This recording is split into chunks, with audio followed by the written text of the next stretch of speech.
ಎಲ್ಲ ಪಾಲಕರಿಗೆ ಮತ್ತು ವಿದ್ಯಾರ್ಥಿಗಳಿಗೆ ನಮಸ್ಕಾರ. ಈ ಒಂದು ವಿಡಿಯೋದಲ್ಲಿ ನಾನು ಸೈನಿಕ ಪರೀಕ್ಷೆಯನ್ನು ಬರೆದಿದ್ರಿ ಜನವರಿ 28ರಂದು ಅದರ ಒಂದು ಕೀ ಆನ್ಸರ್ಗಳನ್ನ ಬಿಟ್ಟಿದ್ದಾರೆ ಮತ್ತು ನೀವು ನಿಮ್ಮ OMR ಅನ್ನ ಡೌನ್ಲೋಡ್ ಮಾಡ್ಕೋಬಹುದು, OMR ಚಾಲೆಂಜ್ ಮಾಡಬಹುದು ಮತ್ತು ಕೀ ಆನ್ಸರ್ಗಳನ್ನ ನೀವು ಚಾಲೆಂಜ್ ಮಾಡಬಹುದು.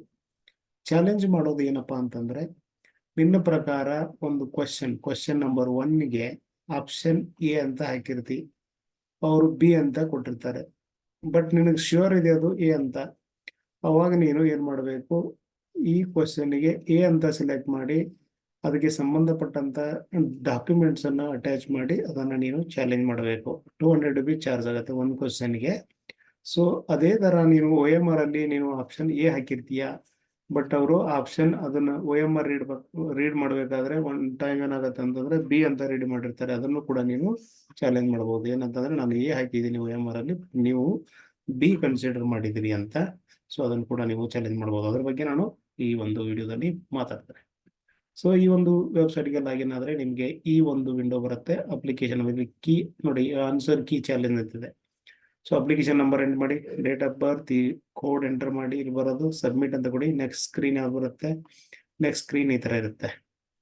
ಇಲ್ಲಿ ನಿಮ್ದು OMR ಅಂತ ಇರುತ್ತೆ, ಇದ್ರ ಮೇಲೆ ಕ್ಲಿಕ್ ಮಾಡಿ ನೀವು OMR ಡೌನ್ಲೋಡ್ ಮಾಡಿಕೊಂಡು ಪ್ರಿಂಟ್ ಔಟ್ ತಕೊಳ್ಳಿ. ಆಮೇಲೆ ಇಲ್ಲಿ ಚಾಲೆಂಜ್ OMR ಅಂತ ಕ್ಲಿಕ್ ಮಾಡಿದ್ರೆ ಈ ತರ ಬರುತ್ತೆ, ಚಾಲೆಂಜ್ OMR ಅಂತ.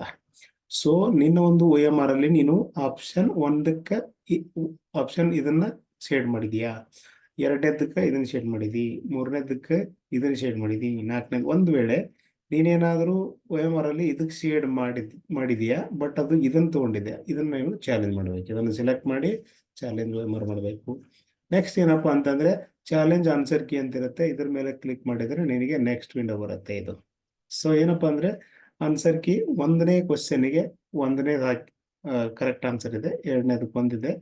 ಇದು ನೀನ್ ಹಾಕಿದ್ದಲ್ಲ, ಇದು ಕೀ ಆನ್ಸರ್. ಆಕ್ಚುಲಿ ನೀನು ಬೇರೆ ಹಾಕಿರ್ತೀಯ, ಲೈಕ್ 1ಕ್ಕೆ ನೀನು 3 ಹಾಕಿದ್ಯಾ ಅಂತ ತಿಳ್ಕೊ. ಸೊ ಅವಾಗ ಏನ್ ಮಾಡ್ಬೇಕು, ಚಾಲೆಂಜ್ ಮಾಡ್ಬೇಕಾದ್ರೆ 3 ಸೆಲೆಕ್ಟ್ ಮಾಡ್ಬೇಕು. 3 ಸೆಲೆಕ್ಟ್ ಮಾಡಿ, ಇಲ್ಲಿ ಫಾರ್ ಎಕ್ಸಾಂಪಲ್ ನಾನು ಇದು ಮಾಡಿದ್ದೀನಿ ನೋಡಿ, 19ನೇ ಕ್ವಶನ್ ಕರೆಕ್ಟ್ ಆನ್ಸರು ಅವರು 1 ಅಂತ ಕೊಟ್ಟಿದ್ದಾರೆ, ಬಟ್ ನಾನು 2 ಅಂತ ನನಗೆ ಕನ್ಫರ್ಮ್ ಇದೆ, 2ನೇದು ಸರಿ ಆಗತ್ತೆ ಅಂತ. ಅದನ್ನ ಸೆಲೆಕ್ಟ್ ಮಾಡಿ ಇಲ್ಲಿ ಸಂಬಂಧಪಟ್ಟಂತ ದಾಖಲಾತಿಗಳನ್ನ ಅಟ್ಯಾಚ್ ಮಾಡಬೇಕು. ಅಟ್ಯಾಚ್ ಮಾಡಿದ ನಂತರ ಇಲ್ಲಿ ಈ ಒಂದು ಕ್ಯಾಪ್ಚಾ ಕೋಡ್ ಎಂಟರ್ ಮಾಡಿ ಸಬ್ಮಿಟ್ ಅಂಡ್ ರಿವ್ಯೂ ಅಂತ ಹಾಕಿ, ಸಬ್ಮಿಟ್ ಅಂತ ರಿವ್ಯೂ ಅಂತ ಹಾಕಿದ್ಮೇಲೆ ನೆಕ್ಸ್ಟ್ ಸ್ಕ್ರೀನ್ ಯಾವ್ದು ಬರುತ್ತೆ ಅಂದ್ರೆ ಇದು ಬರುತ್ತೆ. ಸೊ ಡೇಟಾ ಸೇವ್ಡ್ ಸಕ್ಸಸ್ಫುಲಿ ಅಂತ, ಇಲ್ಲಿ ಓಕೆ ಕ್ಲಿಕ್ ಮಾಡಿ.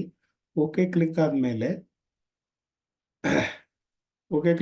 ಇಲ್ಲಿ ಫೈನಲ್ ಸಬ್ಮಿಟ್ ಅಂತಿದೆ, ಇದ್ರ ಮೇಲೆ ಕ್ಲಿಕ್ ಮಾಡಿದ್ರೆ ಫೈನಲ್ ಸಬ್ಮಿಟ್ ಸಕ್ಸಸ್ಫುಲಿ ಅಂತ ಬರುತ್ತೆ. ಇದ್ರ ಮೇಲೆ ಓಕೆ ಕ್ಲಿಕ್ ಮಾಡಿ.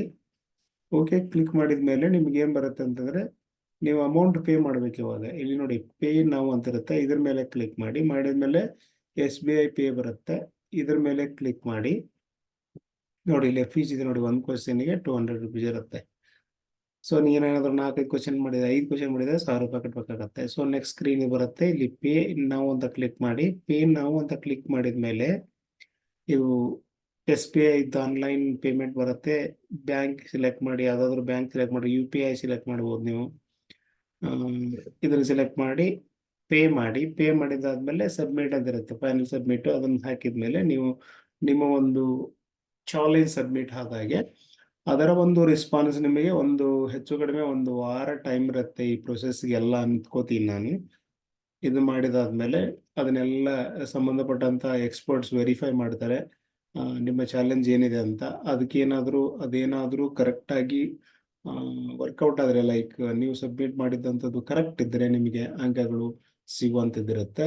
ಇಟ್ಸ್ ನಾಟ್ ಓನ್ಲಿ ನೀವು ಸಬ್ಮಿಟ್ ಮಾಡಿದ್ರೆ ನಿಮ್ಗೆ ಮಾತ್ರ ಅಂಕ ಸಿಗತ್ತೆ ಅಂತಲ್ಲ, ಅದು ಒಂದ್ ವೇಳೆ ಏನಾದ್ರೂ ಕರೆಕ್ಟ್ ಆದ್ರೆ ನೀವು ಸಬ್ಮಿಟ್ ಮಾಡಿದಂಥದ್ದು ಸಪೋರ್ಟಿಂಗ್ ಎಲ್ಲಾನು ಸೊಲ್ಯೂಷನ್ಸ್ ಅದಕ್ಕೆ ಕೊಟ್ಟಿದ್ರೆ, ನೀವು ಅದೇನಾದ್ರೂ ಕರೆಕ್ಟ್ ಆದ್ರೆ ಇಡೀ ನಮ್ಮ ದೇಶದ ವಿದ್ಯಾರ್ಥಿಗಳಿಗೆ ಅದಕ್ಕೆ ಮಾರ್ಕ್ಸ್ ಸಿಗತ್ತೆ. ಇಟ್ಸ್ ನಾಟ್ ಲೈಕ್ ನೀನು ಸಬ್ಮಿಟ್ ಮಾಡಿದ್ರೆ ನಿನಗಷ್ಟೇ ಸಿಗತ್ತೆ ಅಂತಲ್ಲ, ಆ ಒಂದು ಆನ್ಸರ್ ಕರೆಕ್ಟ್ ಆಗಿ ನೀನ್ ಹೇಳದಾಗೆ ಆದ್ರೆ ಅದೇ ಆನ್ಸರ್ ಕೂಡ ಬೇರೆ ಮಕ್ಕಳಿಗೆ ಯೂಸ್ ಆಗತ್ತೆ.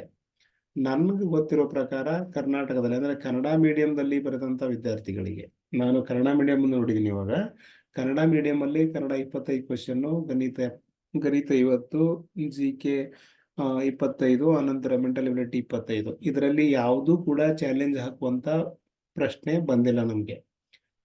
ಕನ್ನಡ ಮೀಡಿಯಂ ಆದಲ್ಲಿ ಕನ್ನಡ ಲ್ಯಾಂಗ್ವೇಜ್ ಸೆಲೆಕ್ಟ್ ಮಾಡಿದವರಿಗೆ ಹೇಳ್ತಾ ಇದ್ದೀನಿ. ಇಂಗ್ಲೀಷ್ ನನಗೆ ಗೊತ್ತಿಲ್ಲ ಇಂಗ್ಲೀಷ್ ಲ್ಯಾಂಗ್ವೇಜಲ್ಲಿ ಏನು ಬಂದಿತ್ತು ಅಂತ. ಬಟ್ ಮ್ಯಾಥಮೆಟಿಕ್ಸ್ ಇರ್ಬೋದು, ಆನಂತರ ಗಣಿತ ಇರ್ಬೋದು, ಆನಂತರ GK ಇರ್ಬೋದು, ಆನಂತರ ಮೆಂಟಲ್ ಎಬಿಲಿಟಿ ಇರ್ಬೋದು. ಇದರಲ್ಲಿ ಯಾವ ಕ್ವಶನ್ ಕೂಡ ಚಾಲೆಂಜ್ ಆಗುವಂಥದ್ದು, ಚಾಲೆಂಜ್ ಹಾಕುವಂಥದ್ದು ಬಂದಿಲ್ಲ. ಸೊ ನಿಮ್ಗೆ ಏನೋ ಬಂದರೂ ಕೂಡ ಲ್ಯಾಂಗ್ವೇಜಲ್ಲಿ ಬರ್ಬೋದು. ಬಟ್ ಕನ್ನಡ ಲ್ಯಾಂಗ್ವೇಜಲ್ಲಿ ಯಾವುದು ಚಾಲೆಂಜ್ ಹಾಕುವಂಥ ಕ್ವಶನ್ ಇಲ್ಲ. ದಯವಿಟ್ಟು ಯಾರು ಹಾಕಬೇಡಿ. ಸುಮ್ಮನೆ ಏನಾಗುತ್ತೆ, ದುಡ್ಡು ವ್ಯರ್ಥ ಆಗತ್ತೆ.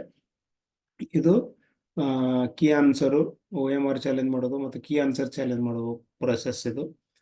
ಇದ್ರ ಪ್ರಕಾರ ನೀವು ನಿಮ್ಮ ಒಂದು OMR ಅನ್ನ ಡೌನ್ ಮಾಡಿಕೊಂಡು ಕೀ ಆನ್ಸರ್ಸ್ ಇರುತ್ತೆ, ಎಲ್ಲಾನು ಕೀ ಆನ್ಸರ್ಸ್ ಇರುತ್ತೆ ಇಲ್ಲಿ. ಲೈಕ್ ಇಲ್ಲಿದೆ ನೋಡಿ, 125 ಕ್ವಶನ್ನಿಗೂ ಕೀ ಆನ್ಸರ್ ಇರುತ್ತೆ. ಹಂಗೆ ಸ್ವಲ್ಪ ಕೆಳಗಡೆ ಹೋಗ್ತಾ ನೀವು ಚೆಕ್ ಮಾಡಿದರೆ ನಿಮಗೆ ಎಷ್ಟು ಅಂಕ ಬರುತ್ತೆ ಅಂತ ಗೊತ್ತಾಗತ್ತೆ. ಸೊ ಆಲ್ಮೋಸ್ಟ್ ಅದು ಸೇಮ್ ಇರುತ್ತೆ. ಫೈನಲ್ ಕೀ ಆನ್ಸರ್ ಮಾಡಿ, ಫೈನಲ್ ಕೀ ಆನ್ಸರ್ ಎಲ್ಲ ಅವರು ಹೇಳಲ್ಲ. ಅವರು ಫೈನಲ್ ಕೀ ಆನ್ಸರು ಅದು ಚಾಲೆಂಜ್ ಸಬ್ಮಿಟ್ ಮಾಡಿದ ಅದರ ಮೇಲೆ ಫೈನಲ್ ಮಾಡಿ ನಿಮ್ದು ಸ್ಕೋರ್ ಕಾರ್ಡ್ ಬಿಡ್ತಾರೆ. ಇನ್ನೊಂದು 2 ವೀಕಲ್ಲಿ ನಿಮ್ದು ಸ್ಕೋರ್ ಕಾರ್ಡ್ ಬರುತ್ತೆ. ಆಮೇಲೆ ಕೌನ್ಸಿಲಿಂಗ್ ಪ್ರೊಸೆಸ್ ಸ್ಟಾರ್ಟ್ ಆಗುತ್ತೆ, ರಿಜಿಸ್ಟ್ರೇಷನ್ ಮಾಡೋದು ಅದು ಎಲ್ಲ ಅಂತ. ನಾನು ನೆಕ್ಸ್ಟ್ ವಿಡಿಯೋದಲ್ಲಿ ಈ ಕೌನ್ಸಿಲಿಂಗ್ ಕಂಪ್ಲೀಟ್ ಪ್ರೊಸೆಸ್ ಬಗ್ಗೆ ಒಂದು ವಿಡಿಯೋನ ಮಾಡ್ತೀನಿ. ಅಲ್ಲಿವರೆಗೆ ಥ್ಯಾಂಕ್ ಯು.